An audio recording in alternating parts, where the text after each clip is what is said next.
Goodbye mga Oragon.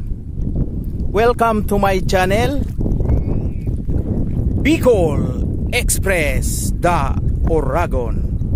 And please don't forget to subscribe to my channel. May lakad kami. Punta kami sa forum ni Doc Atoy sa Santa Rosa Complex. Oh, balahibo.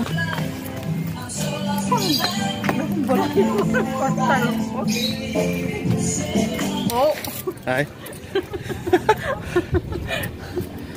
May date sa forum. Pagka mga tumatanda na, may mga ang date sa forum na, sa mga hospital, sa clinic. Atin na mga health forum. Basit. Yeah. Tricycle mo.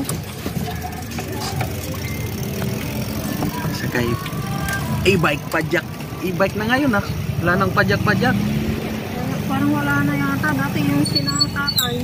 Matatanda ang nagdadalo. Meron pa yata dalawang unit. Meron pa yata.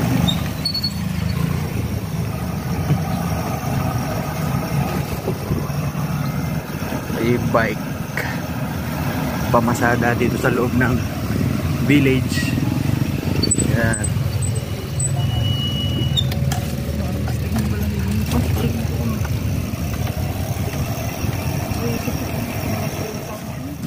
Usong e-bike dito oh.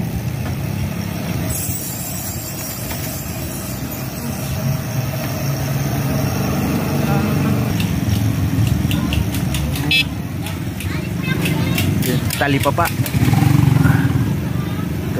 ng aming village, parang palengke na rin. Dito kami namamalengke.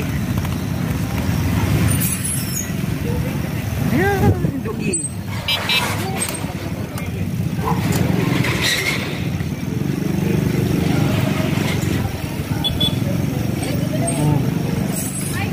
Kabilaan.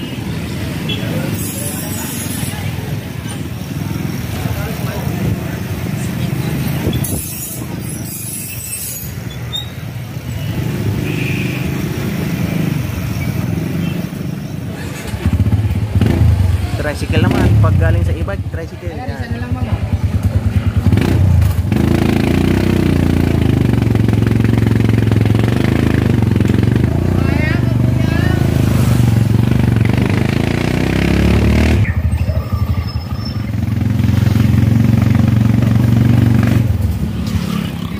Sakay naman ang jeep, puntang complex. Kasama ko asawa ko.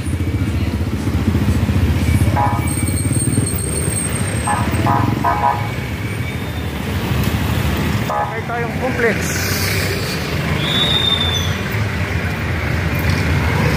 Sakay.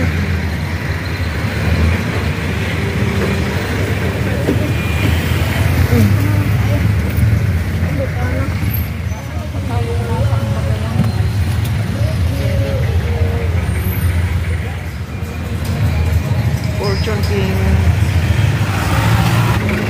Dito namin, Target Mall oh. Target Mall Complex, Balibago Complex, Santa Rosa. Saan kaya yung building na yun ni Doc Atoy? Oh, ito na yung hinahanap namin. Synergia ni Doc Atoy. Ayan oh.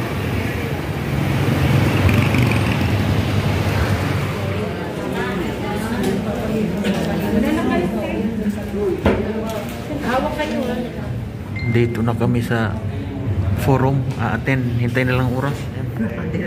Uniform. Uniform. Dito mayroon din. Dilaw.